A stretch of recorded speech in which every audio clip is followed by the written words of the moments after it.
کون سے اعمال ہیں جن کو لوگ تو سمجھتے کچھ نہیں کہ یہ بھی کوئی اعمال ہیں، لیکن وہ کبیرہ گناہ ہے۔ ایک ہے صرف بڑے گناہ، ایک ہے بڑے گناہوں سے سب سے بڑے گناہ۔ ان من اکبر الکبائر، سب سے بڑا گناہ جو ہے وہ شرک ہے۔ دنیا کے اندر جتنے کبیرہ گناہ ہوتے ہیں، سب سے بڑے گناہوں میں سے جو بڑا گناہ ہے وہ شرک، اور لوگ اس کی پرواہ نہیں کرتے۔ اور پرواہ کرتے کیوں نہیں ہیں؟ یہ راز سمجھیے۔ شہر میں 100 دکانیں ہوتی ہیں، ہر دکان کا ریٹ اپنا ہے، ہر دکان کا معیار اپنا ہے۔ اسی طرح دنیا کے اندر بسنے والے لوگ اپنی اپنی جو رائے اختیار کر بیٹھے ہیں، شریعت سے دور ہو کر اس رائے نے انسانیت کو ضلالت اور گمراہی کی طرف دھکیل دیا ہے۔ کیسی رائے؟ دنیا کے اندر 4 آراء اس وقت موجود ہیں جن کو سمجھنا ضروری ہے تاکہ آپ راہ راست سے کہیں نہ ہٹ جائیں۔ ایک رائے خوارج کی ہے جن کو خارجی کہتے ہیں۔ خارجی لوگوں کا منہج اور عقیدہ یہ ہے کہ جس سے کوئی بھی بڑا گناہ ہو گیا یہ کافر ہو گیا ہے، یہ جہنم میں جائے گا۔ اس لیے آپ کو دنیا میں یہ خود کش حملے کرنے والے ظالم خارجی ملیں گے، کیونکہ وہ مسلمان سمجھتے نہیں، وہ کہتے ہیں کافر ہو گئے، اس لیے اس کو دنیا میں مارنا جائز ہے، اس کو نعوذ باللہ من ذالک اس کا مال چھیننا جائز ہے، اس کی عزت کوئی نہیں ہے اور یہ جہنم میں جائے گا۔ اسلام اس سے بری ہے۔ جتنے جذباتی لوگ ہیں وہ یہی خارجیوں کا ذہن ہی لیتے ہیں۔ گناہ دیکھا، کفر کا فتویٰ لگایا، مرتد کا فتویٰ لگایا، جہنمی کا فتویٰ لگایا، اور معاشرے کے اندر خون ریزی شروع کر دی۔ یہ جتنے داعش کے نام سے اس طرح کے گمراہ لوگ ہیں وہ سارے اسی فکر کو لے کے چلتے ہیں۔ اللہ امت کے نوجوانوں کو محفوظ فرما دے۔ دوسری فکر معاشرے کے اندر یہ ہے کہ اگر کبیرہ گناہ ہو گیا ہے تو پھر کیا ہوا؟ پریشانی والی بات ہی کو نہیں۔ نہ آپ کے ایمان میں کوئی خلل آیا ہے، نہ آپ جہنم میں جائیں گے، کوئی ٹینشن نہیں، نماز نہ بھی پڑھو تو کوئی پریشانی نہیں۔ یہ مرجئہ کا عقیدہ اور منہج ہے۔ یہ وہ لوگ ہیں، آدھی دنیا کو پریشان خارجیوں نے کیا فتوے لگا لگا کے، اور دنیا کے اندر قتل و غارت کو اور خون ریزی کو عام کیا، اور مسلمانوں کی گردنیں جھکا دی۔ حالانکہ مسلمانوں کا تو یہ عقیدہ ہی نہیں ہے، اسلام تو ایسی تعلیم دیتا ہی نہیں ہے جو خارجیوں نے لی۔ اور کہاں سے لی؟ کس نے دی؟ یہ وہی طبقہ ہے جو یہودیوں سے شروع ہوا اور آج بھی باقی ہے۔ آدھی دنیا کو بے عمل کر دیا تو مرجئہ نے کر دیا۔ کہتے کلمہ پڑھا ہے نا، بس ٹھیک، کسی نماز روزے کی کوئی ضرورت نہیں ہے۔ گناہ ہو گیا تو پھر کیا ہوا؟ گناہ بندوں سے ہی ہوتے ہیں، کوئی جہنم جو نم میں آپ نہیں جائیں گے، اللہ تعالیٰ معاف فرمائے۔ آدھی دنیا کو خون میں لت پت کیا تو خارجیوں نے، اور آدھی دنیا کو بے عمل کیا تو ان مرجئہ نے۔ تیسری فکر معتزلہ کی ہے، وہ کہتے ہیں جب انسان سے کبیرہ گناہ ہو جائے نہ وہ کافر ہوتا ہے نہ وہ مومن ہوتا ہے۔ کیا مطلب؟ پھر کیا ہوتا ہے؟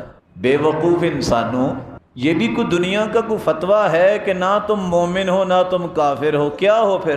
کہتے ہیں ایمان اور کفر کے درمیان تم زندگی گزار رہے ہو، لیکن قیامت کے دن تمہیں جہنم میں جانا ہے۔ بچی کھچی انسانیت کو گمراہی کی راہ انہوں نے دے دی۔ چوتھی فکر وہ ہے جو کتاب و سنت کی فکر ہے، جو اللہ کا حکم ہے، جو اللہ کے رسول نے سمجھا دین اور پھر امت کو سمجھایا کہ کبیرہ گناہ کرنے سے انسان کافر تو نہیں ہوتا لیکن اللہ جلال کی لعنت کا مستحق بھی بنتا ہے، غضب کا بھی۔ لیکن اگر سچی توبہ کر لے اللہ اس کے گناہوں کو معاف کر دیتے ہیں اور قیامت کو وہ جنت میں جائے۔ غور کیجئے ان 4 افکار میں سے کون سا ایسا فکر ہے جو انتہائی پولائٹ فکر ہے، جو قرآن و سنت کا ہے۔ یہ وہ فکر ہے جو اہل حدیث فکر پیش کرتا ہے۔ نہ وہ خارجی بنتے ہیں کہ کسی کے قتل کے فتوے دے، اور نہ وہ چھوٹ دیتے ہیں جو مرضی کر لو پرواہ ہی کوئی نہیں۔ کہتے ہیں اللہ اور اس کے رسول کا دین یہ کہتا ہے، عقیدت اہل سنت والجماع یہ ہے، منہج اور عقیدہ یہ ہے، گناہ جب انسان کا ہوتا ہے اس کا ایمان کم ہو جاتا ہے، کافر نہیں ہوتا، لیکن اگر توبہ کرے گا تو معافی مل جائے گی، قیامت کو بھی اللہ جنت میں لے جائیں گے۔ یہ اس کا فیصلہ ہے، وہ جانتا ہے کہ اس کو کہاں بھیجنا ہے۔ میں اور آپ یہ فیصلہ نہیں دے سکتے کہ یہ جہنمی ہے یہ جنتی ہے، کیونکہ میرے اور آپ کے پاس تو یہ صلاحیت ہی نہیں۔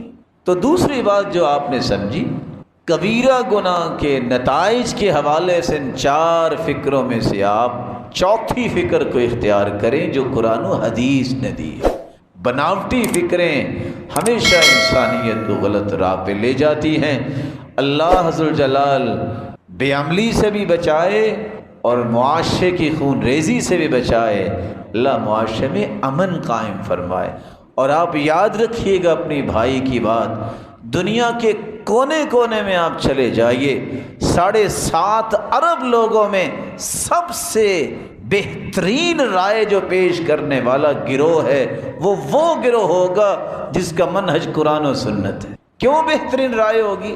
میری اور آپ کی رائے میں جھول آ سکتا ہے، لیکن میری رب کی بات میں کوئی جھول نہیں ہو سکتا۔ پوری دنیا کی بات میں جھول ہو سکتا ہے، لیکن جھول اگر نہیں ہو سکتا تو محمد مصطفیٰ کی بات میں نہیں ہو سکتا۔ اس لیے جو قرآن اور حدیث میں بات آئی ہے اس جیسی بات پوری دنیا بھی اکٹھی ہو جائے نہیں کر سکتی، اس جیسا نظام بھی کوئی نہیں دے سکتا، اس جیسا تجزیہ بھی کوئی نہیں کر سکتا۔ اس لیے ایک بات ہمیشہ پلے باندھ لینی چاہیے، میری دنیا اور آخرت کی کامیابی اس منہج میں ہے جو منہج ہے الکتاب والسنہ، قرآن اور حدیث کا منہج، جس میں غلطی کی گنجائش ہی نہیں ہے، اللہ عز و جلال کی کلام اور اللہ کے محبوب کی کلام ہے۔ تیسرا نقطہ جس کے متعلق میں آپ کی خدمت میں چند گزارشات کرنا چاہتا ہوں، کبیرہ گناہوں کی نشانیاں بھی آپ نے سنی اور پھر اس کے بارے میں دنیا کا رد عمل بھی آپ نے سن لیا۔ کبیرہ گناہ ہیں کون سے؟ میں نے آپ کے سامنے ایک حدیث کا ایک مبارک ٹکڑا پڑھا تھا، ان من اکبر الکبائر الاشراک باللہ، کبیرہ گناہ سارے جمع ہو جائیں سب سے بڑا گناہ جو ہے وہ شرک ہے۔ شرک سے بڑا کوئی گناہ، شرک کا مطلب صرف یہ نہیں ہے کہ آپ جا کے کسی کو سجدہ ہی کر دیں، صرف یہ نہیں ہے کہ قبر کو سجدہ کر دیں، کسی انسان کو سجدہ کر دیں۔ لوگوں نے تو یہاں بھی راہیں نکال لیں، یہ تعظیم کا سجدہ ہے، یہ فلاں سجدہ ہے۔ یہ سارے سجدے صحابہ نے کیوں نہیں کیے؟ ان سے بڑے بھی کسی کے پیارے دل ہیں۔ صحابی نے یہی تو ایک سوال کیا تھا، اللہ کے رسول فلاں لوگوں کا رویہ یہ ہے جو کیسر و کسریٰ اور بڑے بڑے بنے پھرتے ہیں کہ لوگ جا کے سجدہ کرتے ہیں، تو آپ کو تو اللہ نے ان سے بڑا بنایا، ہم بھی یہ کام نہ کریں؟ فرمایا لو امرت احدا ان يسجد لاحد لامرت المرأة ان تسجد لزوجها لعظم حقه عليها، اگر میں کسی انسان کو کہتا کہ تم سجدہ کرو کسی انسان کو، تو میں عورت کو کہتا کہ اپنے خامند کو سجدہ کرے، میں نے اس کو بھی نہیں کہا انسان کو سجدہ نہیں کرے۔ یہ بھی عبادت ہے۔ جب یہ آیت اتری اتخذوا احبارهم ورهبانهم اربابا من دون اللہ، عیسائی جو ہیں اپنے پادریوں کو اپنا رب بنا لیتے ہیں۔ وادی بن حاتم مسلمان ہوئے، کہتے اللہ کے رسول یہ آیت کیا کہہ رہی ہے؟ ہم تو اپنے پادریوں کو رب نہیں مانتے تھے، بڑا ہی مانتے تھے۔ آپ نے ایک سوال کیا، سمجھنے والا ذرا غور کیجئے، ادھی ایک بات تو بتاؤ، اللہ نے جس کے بارے میں کہہ دیا کہ یہ چیز حرام ہے اور آپ کا لوٹ پادری یہ کہتا ہے کہ یہ حلال ہے، تم کیا کہتے تھے؟ کہتے ہم تو حلال ہی کہتے تھے کیونکہ پادری نے کہا ہے۔ کہ اللہ جس چیز کو حلال کہتے اور پادری کہتا نہیں یہ حرام ہے، تم کیا کہتے تھے؟ کہتے ہم تو حرام ہی کہتے تھے۔ فرمایا فَتِلْكَ عِبَادَتُهُمْ، یہی تو ان کی عبادت ہے۔ تو بڑی خوبصورتی سے اللہ کے رسول نے سمجھا دیا، اللہ ذوالجلال کے مقابلے میں اگر کوئی شخص کہے کہ اللہ کی نہ مانو، میری مانو، یہ طاغوت ہے اور یہ شرک ہے جس کی دعوت وہ دے رہا ہے۔ اللہ ہمیں محفوظ فرمائے۔ اللہ کے مقابلے میں اپنے آپ کو پیش کر دینا اور محمد مصطفیٰ کے مقابلے میں پیش کر دینا، اس سے بڑا کیا گناہ ہو سکتا۔ رسول اکرم صلی اللہ علیہ وآلہ وسلم نے صحابہ کو ایک بات کہی، اور وہ صحابی ہیں معاذ بن جبل۔ معاذ بن جبل کہتے ہیں کہ اللہ کے رسول صلی اللہ علیہ وسلم نے مجھے ایک نصیحت کی۔ یہ روایت صحیح ترغیب کی ہے 570، اور وہ وصیت سننے والی ہے۔ لوگ کہتے ہیں نا کہ فلاں کی وصیت ہے، میں تو اس پہ عمل کرتا ہوں۔ وہ محمد مصطفیٰ سے بڑھ کے بھی کسی کی وصیت ہے؟ وہ ہستی مخلوق میں سے بے مثال ہے، تو اس کی وصیت بھی پھر بے مثال ہے۔ آپ نے وصیت کیا فرمائی؟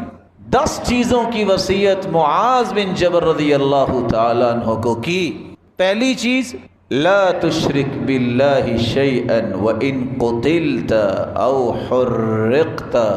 معاذ تیرے ٹکڑے کر دیے جائیں، تجھے آگ میں جلا کے راکھ بنا دیا جائے، زندگی کے آخری رمق تک شرک نہ کرنا۔ 2 لفظ ہیں، ٹکڑے کر دیے جائیں اور آگ میں جلا کے راکھ بنا دیا جائے، شرک نہ کر۔ دوسری وصیت، ولا تعقن والدیک۔ معاذ والدین کی نافرمانی نہ کرنا، والدین کی نافرمانی نہ کرنا۔ وَإِنْ أَمَرَاكَ أَن تَخْرُجَ مِنْ أَهْلِكَ وَمَالِكَ، اگر والدین تمہیں کہیں نا یہ مال یہاں رکھو اور چلے جاؤ یہاں سے، تو چلے جانا۔ آج اتنے منچلے جوان ہیں نا، ان کے دماغوں میں جب تھوڑی سی تعلیم آتی ہے تو برکت آنی چاہیے، وہ کیڑا آ جاتا ہے۔ کہتے ہیں ہمارا مستقبل، ہمارا فیوچر، ہمارے بچوں کا فیوچر، اب یہ بوڑھے والدین کی باتیں مانتے رہے، یہ تو ہمارے لیے مصیبت بن گئے۔ اس لیے ہم کہا کرتے ہیں، ہم ایسی کتابوں کو قابل ضبطی سمجھتے ہیں جن کو پڑھ کے بچے باپ اور ماں کو خبطی سمجھتے ہیں۔ یہ تہذیب کے جو گندے انڈے پیدا ہوئے ہیں، جن کو نہ ماں باپ کی شرم و حیا رہی ہے، نہ کسی بڑے کا احترام رہا ہے۔ معاشرے کے سب سے بڑے ناسور یہ لوگ ہیں، جنہوں نے معاشرے کے امن کو تہوالہ کر دیا ہے کہ وہ والدہ جس کے بارے میں ایک شخص اللہ کے رسول کے پاس آ کے کہتا ہے، ایسی لو میں نے اپنی والدہ کو کندھے پہ اٹھا کے حج کیا ہے پیدل، کہ انسان پگھل رہا تھا لیکن میں نے اپنی ماں کو کندھے پہ اٹھا کے حج کیا ہے۔ اللہ کے رسول بتائیں میں نے حق ادا کر دیا؟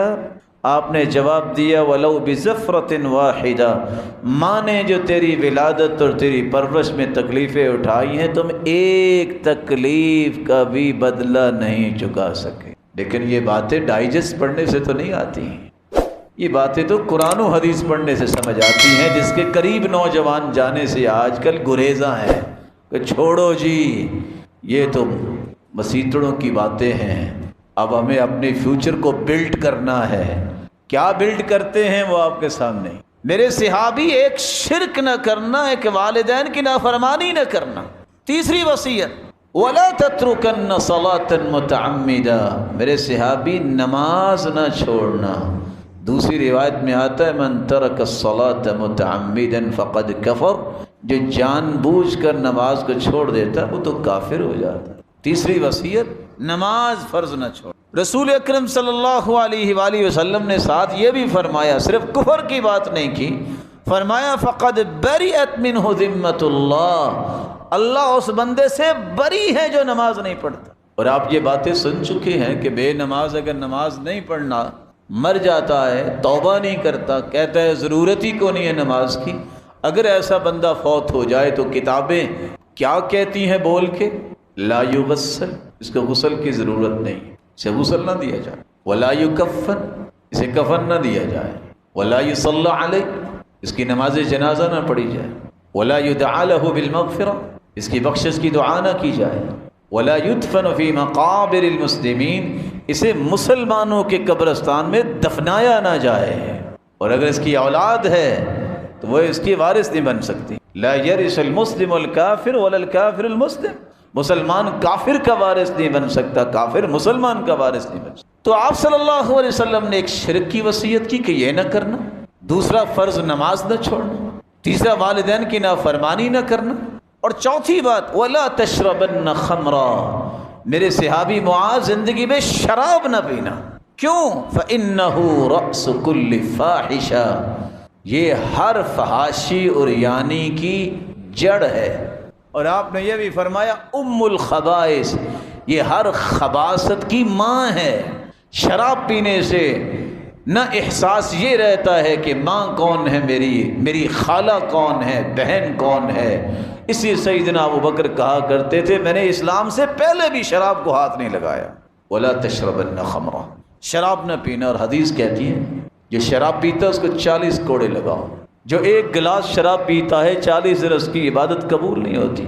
اگر اس کے پیٹ میں شراب ہے، مر جاتا ہے، تو یہ ٹھکانہ ہے اس کا جہنم کی طرف۔ رسول اکرم صلی اللہ علیہ وآلہ وسلم نے 5ویں نصیحت کی وَإِيَّاكَ وَالْمَعْصِيَةَ فَإِنَّ بِالْمَعْصِيَةِ حَلَّ سَخَطُ اللَّهِ عَزَّ وَجَلَّ، اللہ کی نافرمانی سے بچنا۔ آپ کو پتہ ہے یہ گناہ ہے، پتہ ہونے کے باوجود اس گناہ پہ جرت نہ کرنا، اس سے اللہ کا غضب تمہارے پاس آئے گا۔ سیدنا معاذ کو چھٹی جو وصیت فرمائی وَإِيَّاكَ وَالْفِرَارَ مِنَ الزَّحْفِ، معاذ اگر کافر اور مسلمانوں کی جنگ ہو، جہاد ہو، بزدل نہ بننا، پیٹھ دکھا کے نہ بھاگنا، ثابت قدمی دکھانا۔ مومن بزدل نہیں ہوتا، بہادر ہوتا ہے۔ 7ویں وصیت اللہ کے رسول نے فرمائی وَإِنْ هَلَكَ النَّاسُ، لوگ سارے مارے بھی جائیں نا تو تم ڈٹے رہنا۔ آپ صلی اللہ علیہ وآلہ وسلم نے یہ بھی فرمایا وَأَنفِقْ عَلَىٰ عِيَالِكَ مِنْ طَوْلِكَ، معاذ میری نصیحت یہ ہے کہ بخیل نہ بننا، جو تیرے پاس مال ہے اپنی بیوی بچوں پہ خرچ کرنا۔ جوڑنا کس کے لیے؟ گھر کو برباد کر لو اپنی بخیلی اور کنجوسی کی وجہ سے۔ اس سے بڑا بھی کوئی ناکام انسان ہے کہ وہ چند ٹکوں کے پیچھے جو ہے وہ اپنا گھر اجاڑ لے۔ سچ کہا تھا سلیمان علیہ السلام نے المؤمن والمؤمنہ، مومن اور مومنہ کی شان یہ ہے تبنی بیتہا ویبنی بیتہ، مومن ہمیشہ اپنے گھر کو بنانے اور مضبوط کرنے کے چکر میں رہتا ہے، والمنافق یہدم بیتہ وتہدم بیتہا، منافق مرد اور عورت اپنے گھر کو توڑنے کے چکر میں رہتا ہے، اس کو ٹوٹنے کی پرواہ کو نہیں، ٹوٹتا ہے تو ٹوٹ جائے۔ ایمان اس کا تقاضا نہیں کرتا، ایمان تو کہتا ہے گھر کو جوڑو، کامیاب زندگی گزارو، اللہ کو راضی کرو، شیطان کو راضی نہ۔ آپ صلی اللہ علیہ وسلم نے یہ بھی فرمایا آخری بات وَلَا تَرْفَعْ عَنْهُمْ عَصَاكَ أَدَبًا وَأَخِفْهُمْ فِي اللَّهِ، گھر والوں کی تربیت تیرے ذمے ہے، کوڑا کبھی رکھنا نہیں ہے۔ دوسری روایت میں آتا ہے عَلِّقْ صَوْتَكْ حَيْثُ يَرَى، ہو اہلو وہاں کوڑا لٹکاؤ جہاں گھر والے دیکھتے رہیں، یہ روب تمہارا ہونا چاہیے کہ برائی کریں گے تو کوڑا پڑے گا۔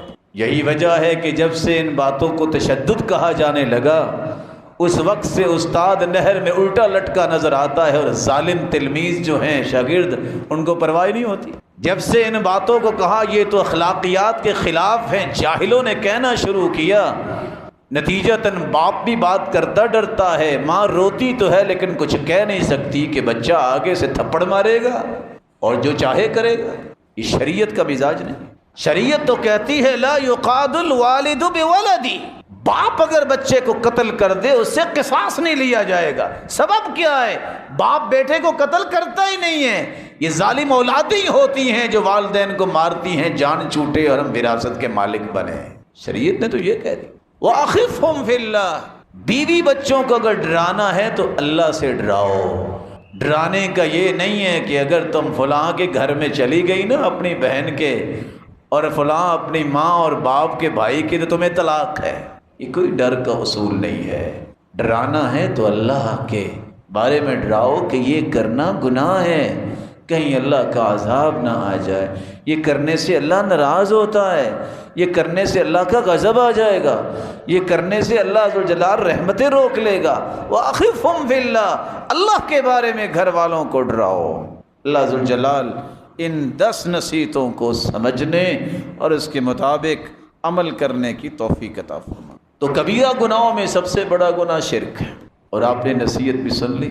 رسول اکرم صلی اللہ علیہ وآلہ وسلم نے ساتھ یہ بھی فرمایا الاشراک باللہ والعقوق، والدین کی نافرمانی کرنا یہ بھی بہت بڑا گناہ ہے۔ والیمین الخموس، جھوٹی گواہی دینا بہت بڑا گناہ ہے۔ آج اگر پاکستان کی سروے رپورٹ پیش کی جائے، کتنے لاکھ لوگ جو ہیں وہ روزانہ عدالتوں کی طرف رجوع کرتے ہیں، جزائے خیر دے اللہ تعالیٰ، بیچارے جو بیٹھے ہوتے ہیں ہمارے محترم اور مکرم، جو ان جھوٹوں کا سامنا بھی کرتے ہیں اور آخر انہیں پھر کچھ فیصلہ بھی دینا پڑتا ہے۔ جھوٹی گواہیاں، ایفیڈیوٹ پیش کرنا، حدیث کہتی ہے یمین الغموس کی بات اللہ کے رسول ٹیک لگا کے بیٹھے تھے اور بار بار آپ کہتے، پھر آپ سیدھے ہو کے بیٹھ گئے۔ اور دوسری روایت میں آتے صحابہ پریشان ہو گئے کہ کس کی بات کر رہے، اتنا بڑا گناہ ہے۔ آپ نے فرمایا تدع الدیار بلاقع، جو جھوٹی گواہی دیتا ہے اللہ اس کے گھر کو برباد کر دیتا۔ تو شرک اور والدین کی نافرمانی کے بعد جھوٹی گواہی بہت بڑا گناہ ہے۔ چوتھا جو بڑا گناہ ہے، کبیرہ گناہ، جس کو آج لوگ محسوس ہی نہیں کرتے، وہ ہے اللہ کی رحمت سے مایوس ہونا۔ اللہ کی رحمت سے مایوس کون ہوتا ہے؟ تین قسم کے لوگ۔ وَمَن يَقْنَطُ مِن رَحْمَةِ رَبِّهِ إِلَّا الضَّالُّونَ، یہ گمراہ لوگوں کی نشانی ہے۔ کون لوگ مایوس ہوتے ہیں؟ ان من الکبائر الیأس من روح اللہ، کبیرہ گناہ کرنے والے مایوس ہوتے ہیں۔ تیسری بات، انہ لا ییأس من روح اللہ الا القوم الکافرون، اللہ کی رحمت سے نا امید کافر ہوتے ہیں، مسلمان نہیں ہوتے ہیں۔ اور اس کو ہم گناہ ہی نہیں سمجھتے، اس کو گناہ ہی نہیں سمجھتے، کبیرہ گناہ ہے۔ اس لیے مسلمان کو یہ جاننا چاہیے کہ یہ کوئی چھوٹا گناہ نہیں ہے کہ مایوس ہو کے اپنی زندگی کو برباد کر لینا، اور مایوس ہو کے انسان جو ہے بسا اوقات اپنی جان کو ہی ختم کر لیتا ہے، خودکشی سوسائڈ کر لیتا ہے۔ اس لیے اگر آپ تھوڑا سا غور کریں، جس کے اندر ایمان ہے وہ کبھی خودکشی نہیں کرے گا، تمنا بھی نہیں کرے، کیونکہ شریعت نے خودکشی کی اور موت کی تمنا سے بھی روکا ہے۔ سوسائڈ کرتا ہے کینیڈین، جاپنیز، امریکن، اٹالین، سب کچھ ہے، دل میں سکون نہیں ہے۔ یہ سکون تو ایمان سے آتا ہے، اللہ کے ذکر سے آتا ہے، قرآن سے آتا ہے، عبادت سے آتا ہے، ان کو کیسے سکون ملے؟ قل یا عبادی الذین اسرفوا علی انفسہم لا تقنطوا من رحمت اللہ ان اللہ یغفر الذنوب جمیعا۔ میرے بندو جو گناہ کر بیٹھے ہو مایوس نہ، تمہارا رب ہر گناہ کو معاف کرنے بے قادر ہے۔ ایک بوڑھا انسان ٹیکتے ٹیکتے آیا اور آ کے کہتے اللہ کے سن میری بھی معافی ہو سکتی ہے۔ کہا کیا ہوا؟ کہتے ما ترکت حاجتا ولا داجہ، نہ میں نے کوئی چھوٹا گناہ چھوڑا ہے نہ بڑا گناہ چھوڑا ہے۔ کہا معافی مل سکتی؟ کہتے ہیں وغدراتی وفجراتی، میں نے جتنے فسق و فجور کیے، میں نے دھوکے کیے، وہ بھی معاف ہو جائیں گے۔ فرمایا سچی توبہ کر لو کہ آئندہ نہیں کروں گا، اللہ وہ بھی معاف کر دیں گے۔ تو وہ اس خوشی سے ہی کہتا کہتا بوڑھا واپس چل دیا، کہتا ہے وہ غدراتی و فجراتی، یہ کتنا پیارا دین ہے کہ میرے سارے گناہ معاف ہو جائیں گے۔ بعض لوگ بیمار ہو جاتے، کہتے ہیں ہمیں تو معافی ملنی نہیں ہے۔ یہ کس نے وحی آپ کی طرف کر دی کہ معافی ملنی نہیں ہے؟ ہماری تو سنتا ہی نہیں ہے، نعوذ باللہ۔ کتنے لوگوں کی زبانوں پہ یہ لفظ آتے ہیں۔ وہ اللہ تو شیطان کی بھی سنتا ہے۔ شیطان نے کہا تھا ربی انظرنی الی یوم یبعثون، اللہ مجھے قیامت تک مہلت دے دے۔ اللہ نے اس کی بھی سن لی۔ کیا تم شیطان سے بھی برے ہو؟ یہ شیطان ہے جو تمہیں اللہ کے بارے میں اکساتا ہے، مایوس کرتا ہے اس کی رحمت سے۔ یہ کبیرہ گناہ ہے، اس کے قریب نہیں جانا چاہیے۔ اللہ ذوالجلال ہمیں محفوظ فرمائے۔ ریاکاری کو جس کو ہم گناہ سمجھتے نہیں ہیں، کبیرہ گناہ ہے۔ ریاکاری کا معنی کیا ہے؟ میں کوئی کام کرتا ہوں تو دنیا کو راضی کرنے کے لیے، دکھلاوے کے لیے، واہ واہ کے لیے، چرچے کے لیے۔ آج کیا کہیں اور کیا نہ کہیں، ایک ہی التجا ہے اللہ سے، اللہ ہمیں معاف کر دے۔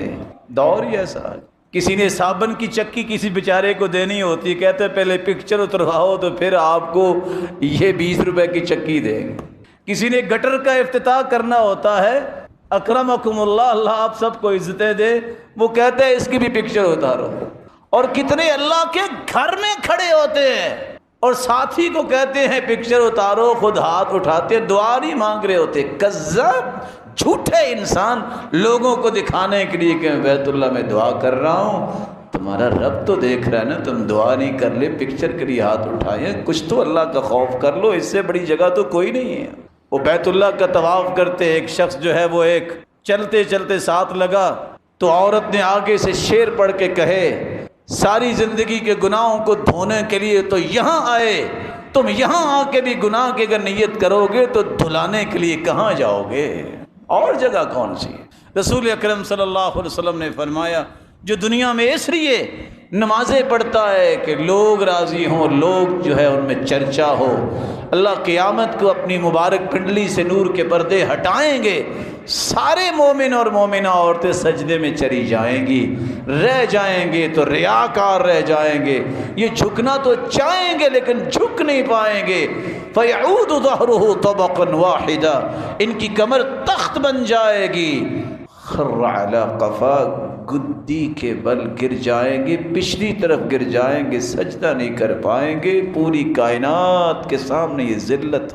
اللہم انی اعوذ بک ان اشرک بک شیئا وانا اعلم واستغفرک لما لا اعلم، یہ دعا پڑھا کریں تاکہ اللہ ریاکاری سے بچائے۔ اللہم اجعل عملی کلہ خالصا واجعلہ لوجہک اللہم اجعل عملی کلہ صالحا واجعلہ لوجہک خالصا ولا تجعل فیہ احد نصیبا۔ سیدنا عمر یہ دعا پڑھا کرتے تھے، یا اللہ میرا ہر عمل نیک بنا اور اپنے لیے خاص فرما، کسی کا اس میں حصہ نہ رکھ۔ رسول اکرم صلی اللہ علیہ وآلہ وسلم نے ایک چھٹے گناہ کے متعلق بھی فرمایا، یہ بھی کبیرہ گناہ ہے اور اس کے بارے میں اکثر آپ سنتے رہتے ہیں، جس کو سود کہتے ہیں، آج دیہاتوں میں بیاج اس کو کہہ دیا جاتا ہے۔ یہ سود اور بیاج کا کام کرنا کبیرہ گناہ ہے۔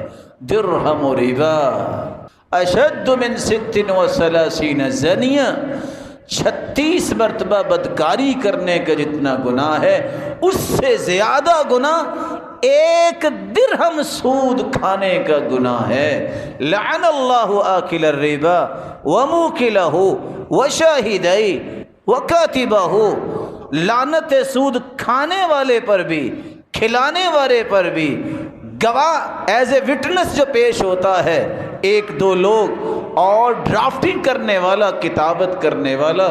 دوسری روایت میں آتا ہے وہ ہم فیہ سوا، اللہ کی لعنت میں یہ چاروں ہی برابر ہیں، کھانے والا اور کھلانے والا اور لکھنے والا جو کانٹریکٹ سائن کرتا کرواتا ہے، یہ گناہ میں سارے برابر ہیں۔ اگر کسی کو پتا ہے یہ سود ہے تو ایک درہم جو ہے وہ 36 مرتبہ زنا کرنے سے زیادہ اس کا گناہ ہے۔ اور دوسری روایت نے تو حد ہی مکا دی، اور کیا کہہ دیا، 72 گناہ ہیں سود کے، ادناہا اتیان الرجل امہ، سب سے گھٹیا گناہ اتنا ہے کہ کوئی اپنی والدہ سے زنا کرتا۔ اور آج یہ شعور ختم ہو گیا۔ غریب مسکین دیہاتوں میں رہنے والے علاج معالجے کے لیے کاش کہ ہم خود بندوبست کریں ان کا، وہ بیچارے چند ٹکے چودھریوں سے لیتے ہیں تو بیاج پہ لیتے ہیں، ساری ساری زندگی بیچارے وہ اپنے آپ کو مارتے رہتے ہیں، ان کے قرضے نہیں اترتے۔ اور یہ ظالم خون چوسنے والا، اس کو یہ اندازہ نہیں ہے کہ اس کا گناہ کتنا ہے اور کل قیامت اس کی سزا کتنی ہے۔ اللہ کے رسول صلی اللہ علیہ وآلہ وسلم نے ایک چھٹا گناہ بھی بیان کیا ہے، اور وہ گناہ کیا ہے؟ تکبر کرنا۔ ہم اس کو بھی کوئی معمولی شے سمجھتے ہیں، کبیرہ گناہ۔ تکبر ہے کیا؟ مہنگا سوٹ پہننا تکبر نہیں ہے، خوبصورت جوتی پہننا تکبر نہیں ہے۔ صحیح مسلم کی روایت، اللہ کے رسول نے فرمایا جس کے دل میں تکبر ہے جنت میں نہیں جائے گا۔ صحابہ پریشان ہو گئے، کہا اللہ کے رسول ہر بندہ چاہتا ہے اس کا لباس اچھا ہو، جوتا اچھا ہو۔ فرمایا ان اللہ جمیل یحب الجمال، اللہ خوب جمیل ہیں اور جمال کو پسند کرتے ہیں۔ اچھا لباس اور اچھی جوتی تکبر نہیں، تکبر یہ ہے بطر الحق وغمط الناس، حق بات کو ٹھکرا دینا اور لوگوں کو اپنے سے حقیر سمجھنا، یہ تکبر ہے۔ اور آج دیکھ لے، سوال ہی پیدا نہیں ہوتا، کسی ڈیرے میں جائے تو کوئی کام کرنے والوں کرسی پہ بیٹھ جائے اور نہیں نیچے بیٹھو، تکبر نہیں تو کیا ہے؟ کیا ہے یہ؟ بطر الحق، قرآن کی بات آ جائے، اللہ کے رسول کی بات آ جائے، پھر میں اور آپ اپنی مرضی کریں، یہ تکبر نہیں تو کیا ہے؟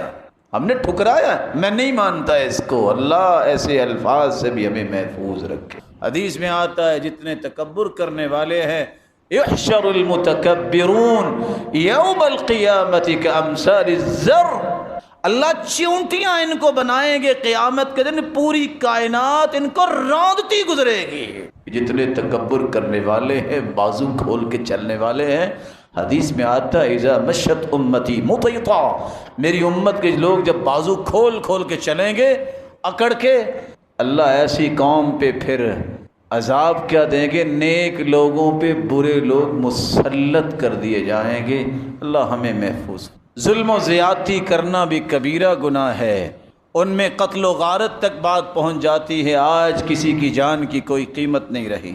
اور ایک ہی حدیث میں سناؤں گا، لو ان اہل السماوات والارضین اشترکوا فی دم واحد لاکبہم اللہ فی النار، کسی مسلمان کا قتل اتنا بڑا گناہ ہے، ساتوں زمینیں اور ساتوں آسمانوں کی مخلوقات، 14 کے 14 طبق اگر کسی ایک مسلمان کے قتل میں شریک ہو جائیں تو اللہ قیامت کے دن 14 کے 14 طبق جہنم میں ڈال دیں۔ اس لیے میں آپ سے گزارش کروں گا، زندگی میں کسی کو قتل کرنے کا ارادہ نہ کرنا، کسی کو قتل نہ کرنا۔ دیکھو کتنا اسلام پیارا ہے، اسلام کہتا ہے جو کسی مسلمان کو قتل کرتا ہے 14 طبق جہنم میں جائیں گے، لیکن آج ان ظالموں سے، کافروں سے متاثر ہو کر مسلمان بھی کہنا شروع ہو گئے کہ مسلمان دہشت گرد ہیں۔ مسلمان دہشت گرد نہیں ہیں، اور نہ دہشت گرد مسلمان ہیں، دہشت گرد ہے تو کافر ہے، یہودی ہے اور عیسائی ہیں۔ یہ ایسی بات نہیں میں کر رہا۔ آپ جانتے ہیں ہٹلر کون تھا؟ مسلمان تھا۔ اس عیسائی نے جو کچھ کیا، آپ سوچئے کہ آج تک میڈیا نے اس کو کہا یہ دہشت، کتنے لوگوں کو قتل کیا۔ جوزف اسٹالن کو دیکھیے، یہ مسلمان تھا، 20 ملین انسانوں کو قتل کرنے والا یہ شخص، کسی نے آج تک کہا کہ یہ دہشت گرد ہے؟ سوچنے کی بات ہے۔ ماؤ زے تنگ کے بارے میں نام سنا ہوگا، جس شخص نے انسانوں کو بھوکا مروا دیا، آج تک کسی نے اس کو دہشت گرد نہیں کہا، یہ مسلمان تو نہیں تھا۔ 4 لاکھ انسانوں کی گردنیں اڑانے والا مسولنی کافر تھا، یہودی تھا، کسی نے کہا یہ دہشت گرد ہے؟ یہ مسلمان تھا؟ کبھی اپنی تاریخ بھی پڑھا کرو، مسلمان دہشت گرد نہیں ہو سکتا، بری ہے مسلمان دہشت گردی سے، اور دہشت گردی مسلمانوں سے دور ہے۔ اور اللہ کے رسول صلی اللہ علیہ وسلم نے یہ سبق دیا ہی نہیں ہے کہ تم کسی کی جان کے پیاسے بن جاؤ، یہ تو جانوں کے محافظ ہوتے ہیں۔ اور جہاد بھی فرض ہوا تھا تو اس لیے مظلوم کی مدد کرنے کے لیے، یہی تو بات سمجھ نہیں کسی کو آتی۔ یہ شوکا کون تھا جس نے جنگ میں 1 لاکھ مسلمانوں کو مروا دیا؟ یہ مسلمان تھا؟ کون نہیں جانتا کہ جارج بش نے جب عراق پہ پابندیاں لگائی تو 5 لاکھ بچے اسی لیے مر گئے کہ نہ دوائی تھی، نہ ان کے پاس کوئی علاج تھا، نہ کوئی کھانے کو کوئی چیز تھی۔ یہ عراق اور افغانستان کے اندر یہ کون دہشت گردی کر رہا ہے؟ یہ فلسطین کے اندر کون ہے جو دہشت گردی کر رہا ہے؟ نیزوں پہ نوچنے والے، برما کے اندر ذبح ہونے والے تو مسلمان ہیں، کرنے والے تو کافر ہیں۔ دہشت گرد کافر ہے، مسلمان دہشت گرد نہیں ہو سکتا۔ مسلمان تو یہ کہتا ہے کچھ چڑیا پہ رحم کرے گا اللہ اس پہ بھی رحم کرے گا، اور مسلمان تو یہ کہتا ہے، اللہ کے رسول نے دیکھا ایک پرندے کے بچوں کو صحابہ نے پکڑ لیے، فرمایا